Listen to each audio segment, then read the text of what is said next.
नमस्कार मित्रों, मैं पंडित जनार्दन तिवारी आशा करता हूं कि आप सभी सकुशल होंगे। तो आइए अब मिथुन राशि का 2025 का वार्षिक राशिफल जानते हैं।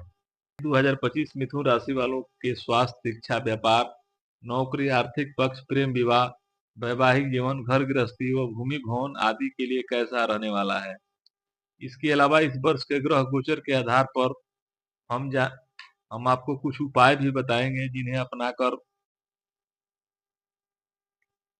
आप संभावित परेशानियों या दुविधा का हल प्राप्त कर सकते हैं। तो चलिए आगे बढ़ते हैं और जानते हैं कि मिथुन 25 क्या कहता है।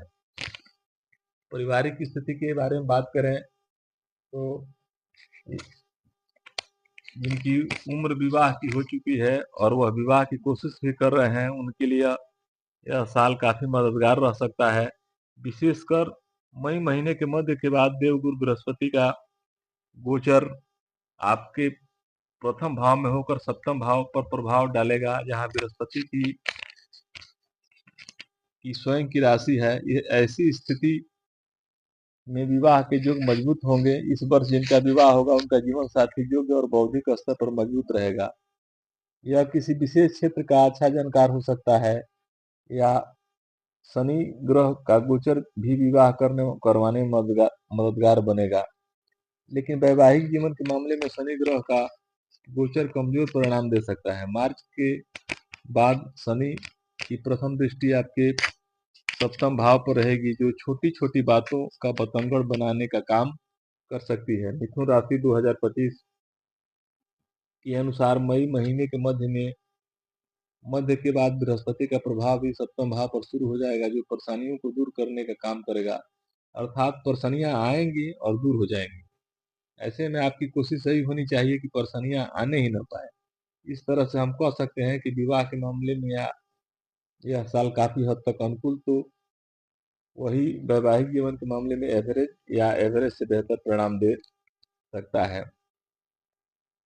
स्वास्थ्य की दृष्टिकोण से देखें तो 2025 तुलनात्मक रूप से काफी बेहतर रह सकता है।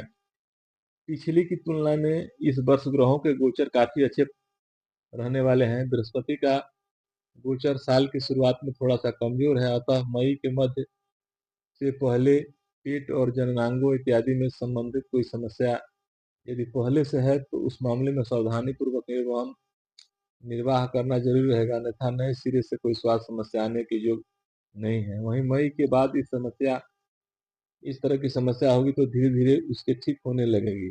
हालांकि संतुलित दिनचर्या अपनानी तभी जरूरी होगी। शनि का गोचर भी सामान्य तौर पर अनुकूल परिणाम दे सकता है, लेकिन यदि सीने के आसपास की तकलीफ पहले से है तो मार्च के बाद वह थोड़ी सी बढ़ सकती है। अर्थात इस वर्ष सब कुछ ऐसे तो नहीं है, लेकिन पहले की समस्या कम होगी और नए सिरे से समस्या नहीं आएगी। इसी कारण से हम इस साल को स्वास्थ्य के दृष्टिकोण से तुलनात्मक रूप से बेहतर कह रहे हैं। प्रेम लव के बारे में बात करें तो प्रेम प्रसंग के लिए साल 2025 आपको एवरेज से बेहतर परिणाम दे सकता है। इस वर्ष आपके पंचम भाव पर किसी भी नकारात्मक ग्रह का प्रभाव लंबे समय तक नहीं है। पंचम भाव का स्वामी शुक्र भी साल के ज्यादातर समय अनुकूल स्थिति में रहने वाला है। इस कारण से प्रेम संबंध में अनुकूलता बने रहने की अच्छी संभावनाएं हैं। बृहस्पति के गोचर का सपोर्ट भी मई महीने के मध्य के बाद प्रेम संबंध के मामले में अच्छा खासा रहेगा।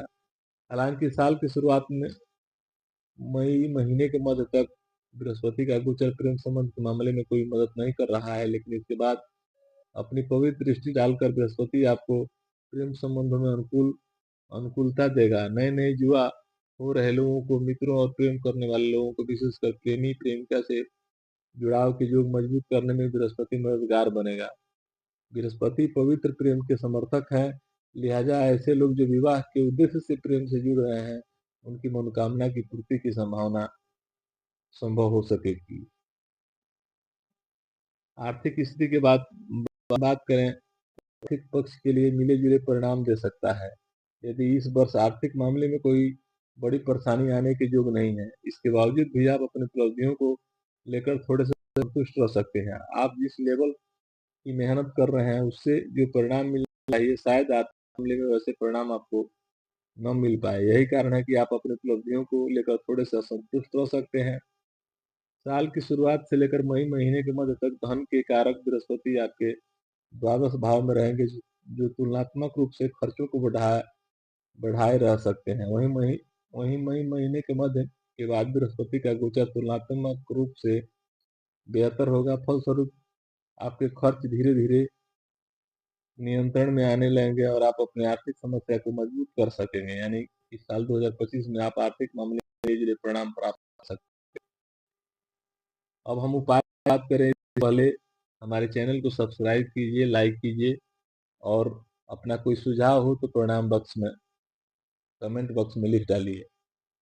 तो अब उपाय के बारे में बात करें तो शरीर के ऊपरी हिस्से में चांदी धारण करें, नियमित रूप से मंदिर जाया करें, साधु संत और गुरुजनों की सेवा करें, साथ ही पीपल के पेड़ पर जल चढ़ाएं। हमारा वीडियो आपने अंत तक देखा इसके लिए धन्यवाद।